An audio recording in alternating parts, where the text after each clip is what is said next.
کیونکہ یہ صرف نبی کی نبوت نہیں ہے، یہ پورے کا پورا کار رسالت ہے، اور یہ کار رسالت اس میں آدم کی محنت، نوح کی محنت. اگر یہ نبی نہ ہوتا، کون آج موسیٰ کو مانتا؟ کون آج ابراہیم کو مانتا؟ کون آسمانی کتابوں کو مانتا؟ یہ وہ نبی تھا جس نے توریت بھی منوائی، انجیل بھی منوائی، زبور بھی منوائی، موسیٰ بھی منوایا، یوشع بن نون بھی بنوایا، ابراہیم بھی بنوایا، اسماعیل بھی بنوایا. اس کا مطلب ہے اس نبی کی زندگی کے اندر سارے نبیوں کی زندگی بند تھی. اس نبی کے اندر پورا اسلام بند تھا. جس نبی کے اندر پورا اسلام بند تھا، اللہ اسے کہہ رہا تھا یا ایھا الرسول بلغ ما انزل علیک. اگر تو نے یہ نہ پہنچایا تو پھر تو نے کچھ بھی نہیں پہنچایا. اس کا مطلب ہے کہ ولایت علی سے صرف رسول اللہ کی رسالت خطرے میں نہیں جا رہی، آدم کی نبوت خطرے میں ہے، ابراہیم کی محنت خطرے میں ہے، یہ 1.25 لاکھ انبیاء کی محنت خطرے میں ہے. خدا کہہ رہا ہے کہ اگر تو نے یہ نہ کیا تو کچھ بھی نہ کیا، یہ نہ کیا تو کچھ بھی نہ کیا. یہ فرق ہے نبی میں اور امت میں. اللہ نبی کو کہتا ہے اگر یہ نہ کیا تو کچھ بھی نہ کیا.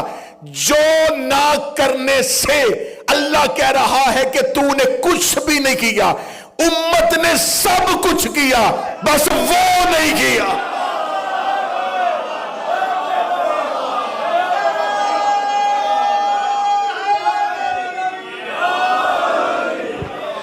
میں بات سمجھا سکوں یا نہیں سمجھا سکوں؟ کتنا فرق ہے؟ بسم اللہ. کتنا فرق ہے کہ اللہ کہہ رہا ہے اگر یہ نہ کیا کچھ نہیں کیا. امت نے باقی سب کچھ کیا، وہ نہیں کیا جس کی وجہ سے اللہ کہہ رہا ہے کچھ بھی نہیں کیا. اب خدا کہہ رہا ہے کہ میں تمہیں بچاؤں گا. اس کا مطلب ہے کہ کار رسالت بند ہے ولایت علی میں. تقریریں ختم ہو رہی ہیں، دن تھوڑے رہ گئے ہیں. اس کا مطلب ہے کہ دین پورا بند ہے نظام ولایت کے ساتھ، کیونکہ اللہ نے اب نبی کوئی نہیں بھیجنا. اب آگے امامت کا سلسلہ شروع ہو. اب جو اللہ پہنچا چکا ہے یہ نافذ کرنے کا وقت ہے. ولایت ہے، نبوت کا کام ہے صرف پہنچانا، امامت کا کام ہے اس کو نافذ کرنا. اب نبی کی نبوت میں اور امام کی ولایت کے درمیان ایک گیپ ہے. نبی کہہ رہا ہے کہ جس نے اس نظام کو نہیں مانا اس نے کچھ بھی نہیں مانا. نبی کی نبوت اور اس نظام ولایت کے درمیان امت آ کے کھڑی ہو گئی. امت نے کہا کہ ہم نبی کا اس نظام کو اس ولایت کے نظام کے ساتھ مربوط نہیں ہونے دیں گے. اللہ نے کہا تھا کہ میرا محمد تو نہ گھبرانا، تو چلا بھی گیا، تو نے دنیا چھوڑ بھی تھی، میں اس نظام کو بچاؤں گا. لے میں تقریر کا پہلا، آج کی تقریر کا پہلا جملہ اپنے جگر سے نکال کے تمہارے اذہان عالیہ کے حوالے کرنے لگاؤ. اللہ نے کہا میرا محمد اگر تو آ بھی گیا یہ پھر بھی اس نظام کا کچھ نہیں کر سکتے، کیونکہ میں تمہیں بچاؤں گا. وہ جو اللہ نے کہا تھا میں بچاؤں گا، اس میں کو فاطمہ کہتے ہیں. وہ اس اللہ کی میں کو، یہ اس اللہ کی میں کا نام فاطمہ.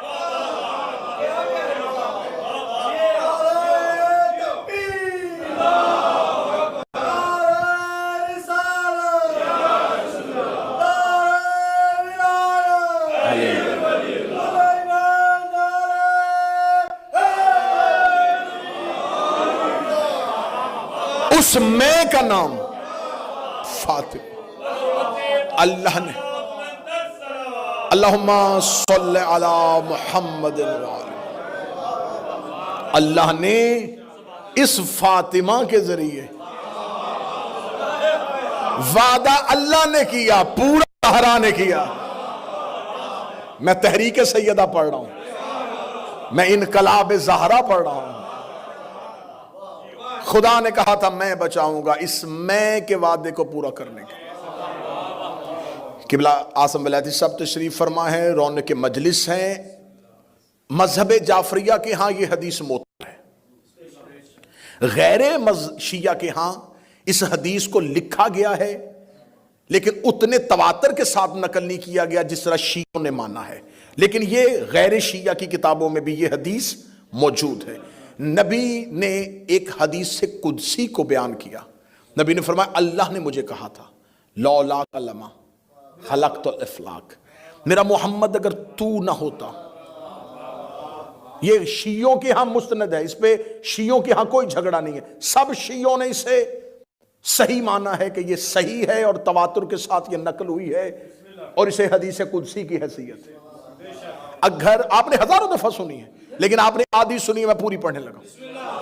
فرمایا میں زمین و آسمان پہ کچھ نہ بناتا اگر تجھے نہ بناتا، کیونکہ یہ سب کچھ تیری وجہ سے، اگر تو نہیں ہوگا تو اس نظام کو چلائے گا کون؟ یہ نظام ہستی، یہ نظام ہست و بود، یہ نظام گیتی، یہ نظام آب و گل، یہ قائم ہی تیری وجہ سے، کیونکہ تو اس کا رسول ہے۔ پھر خدا نے فرمایا میرا محمد اگر میں علی کو خلق نہ کرتا تو تجھے بھی خلق نہ کرتا۔ یہاں معاذ اللہ نبوت کو کمزور یا مفضول نہیں کیا جا رہا، یہاں اعلیٰ کیا جا رہا ہے کہ اگر یہ علی نہ ہوتا تو تو نے جو نظام پہنچایا تھا اسے لے کے کون چلتا؟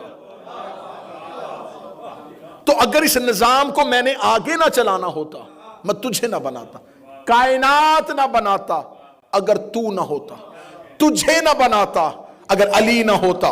قرآن یہاں لے آؤ، میں سر پر رکھ کے حدیث پڑھتا ہوں، فرمایا اگر فاطمہ نہ ہوتی میں تجھے اور علی دونوں کو نہ بناتا۔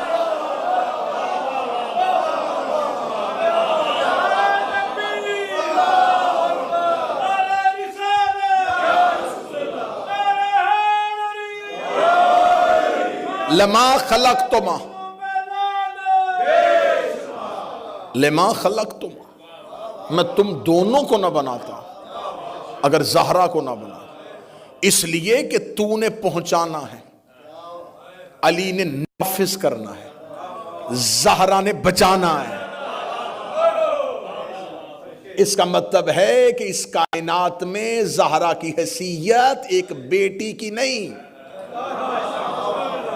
ایک زوجہ کی نہیں، ایک ماں کی نہیں، بی بی کو اللہ نے وہ منصب دے کے بھیجا ہے جس سے اس نے نبوت کو بھی بچانا ہے اور امامت کو بھی بچانا۔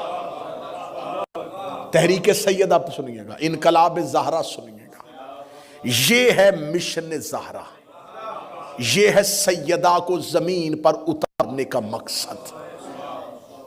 اس وجہ سے اللہ نے زہرا کو زمین پر اتارا تاکہ وہ اس نظام کو بچا سکے۔ اب آئیے تاریخ کا سفر کرتے ہیں کہ بی بی نے اس نظام کو بچایا کیسے۔ نبی نے پہنچا دیا اور اعلان کر دیا کہ یہ نظام اب آگے چلے گا۔ امت اس نظام کے سامنے آ کے کھڑی ہو گئی کہ یہ جو تو نے غدیر میں کہا ہے نا، ہم اس نظام کو نافذ نہیں ہونے دیں گے۔ اب نبی کا کام تھا صرف پہنچانا، اب اگلے آنے والے امام کا کام تھا کہ اسے نافذ کرنا ہے۔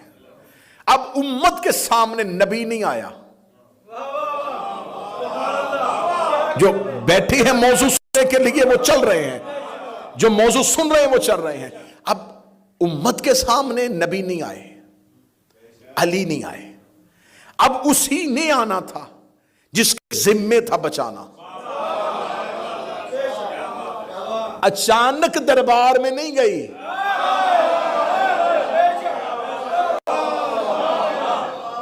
زمینی ملکیت کے لیے نہیں گئی، شہزادی نے اس پورے نظام کو بے نقاب کرنا ہے۔ سیدہ کی تحریک کہاں سے شروع ہوتی ہے؟ اب یہاں پر تاریخ کا یہ سفر ہے کہ رسول اللہ، جہاں تک میں کل پہنچا، رسول کا دو مجھے کاغذ قلم، میں تمہیں کچھ لکھ دوں، انکار کر دیا گیا، رسول کو وہ کاغذ قلم نہ دیا گیا۔ اب یہاں پر اہل سنت کتابوں میں ابن ابی الحدید نے بھی اپنی شرح میں لکھا کہ رسول نے بستر سے سر اٹھایا اور اٹھا کے رسول نے فرمایا میرے حبیب کو بلاؤ، اور نبی کی ایک زوجہ جلدی سے اٹھی اور انہوں نے اپنے باپ کو بلایا۔ جو ہی صاحب شارح نہج البلاغہ ابن ابی الحدید کہتا ہے کہ جو ہی وہ شخص جسے نبی کی ایک زوجہ نے، جب نبی نے کہا میرے حبیب کو بلاؤ، اس نے اپنے باپ کو بلایا، نبی نے چہرہ پھیر کے کہا میرے حبیب کو بلاؤ۔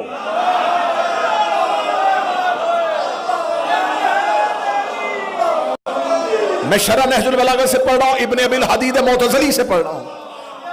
یا بائیں جانب سے دوسری پیغمبر کی زوجہ اٹھی، انہوں نے اپنے باپ کو بلایا۔ نبی نے سارا آسمان کی طرف کر کے کہا کوئی میرے حبیب کو بلاؤ۔ جب دونوں بزرگ شرمندگی سے حجرے سے نکل رہے تھے، زہرا نے دروازے پہ کہا یا علی بابا بلا رہے ہیں، یا علی آپ کو بابا بلا رہے ہیں۔ حق وہ ہے جو غیر کی زبان سے نکلے، آپ کو بابا بلا رہے ہیں۔ رسول اللہ نے مولا علی کو بلایا اور رسول اللہ نے اپنے دونوں ہاتھ بستر پہ بیماری کی وجہ سے لیٹے ہوئے تھے، رسول اللہ نے شدت مرض کو چھوڑا اور اپنے دونوں ہاتھ مولا علی کے بلا تشبیہ کاندھوں پر رکھے۔ کاندھوں پر رکھنے کے بعد اپنی چادر کو اپنے اور علی کے سر کے اوپر دیا، اور جو انہوں نے نہیں لکھا تھا وہ علی کو سنایا۔ کوئی بندہ بیٹھا ہے جو محنت کی قدر کر سکتا ہو؟ جو لکھا نہیں گیا تھا وہ علی تک پہنچایا۔ کافی دیر نبوت اور امامت ایک دوسرے کے ساتھ یوں ہی بغل گیر رہی۔ آخر مولا امیر المومنین نے رسول کو سہارا دے کے رسول کا سر مبارک تکیے پر رکھا۔ یہاں پر ایک مجھے روایت کا اور پوسٹ مارٹم کرنا ہے۔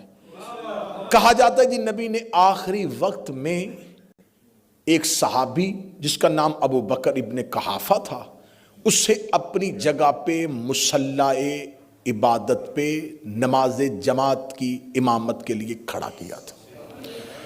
بڑی خندہ پیشانی سے جملے سنیے گا، بڑے یقین سے سنیے گا، بڑے اعتماد سے سنیے گا۔ آپ کا نوکر، میں نے اسپیشلائزیشن ہی اسی کام کے لیے کی ہے۔ انہی چیزوں کو ہم بڑے آرام سے ایسی میٹھی دوائی دیں گے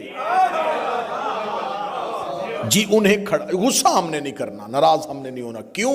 اچھا رسول اللہ نے انہیں کیا دیا جی؟ رسول اللہ نے انہیں اپنی زندگی میں اپنے مصلی پہ کھڑا کر دیا۔ واحد ایک نص ہے خلافت کو بچانے کے لیے، جب بھی کسی سے پوچھا جائے کہ ان کی خلافت کی دلیل، ایک واحد یہ نص ہے جو لے کے آتے ہیں کہ ان کی خلافت کی نص یہ ہے کہ رسول اللہ نے انہیں اپنی زندگی میں اپنے مصلی پہ کھڑا کیا تھا۔ ٹھیک ہے، ہم آپ کی اس نص کو تسلیم کرتے ہیں۔ آپ یہ بتائیں کہ کیا آپ کے پاس وہی دین ہے جو نبی نے دیا تھا؟ سنو جی ہمارے پاس وہی دین ہے۔ اگر آپ کے پاس وہی دین ہے تو کیا آپ کے مذہب میں امام جماعت کی کوئی شرط ہے؟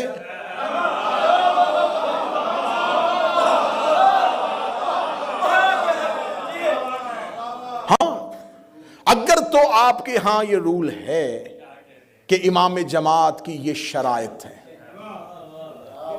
تو پھر مان لیتے ہیں کہ آپ کے پاس آپ نے نبی کا دین فالو کیا ہے، تو نبی نے بھی اتنے صحابہ میں سے ایک قابل کو چنا، تو آپ نے بھی اس کے بعد ایک قابل کو چنا۔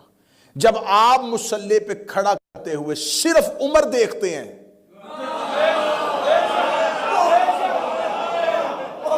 کوئی قابلیت نہیں دیکھی جاتی، صرف ہمارے ہم مذہب جعفریہ میں پیش نماز کی شرطیں ہیں، ہم شرائط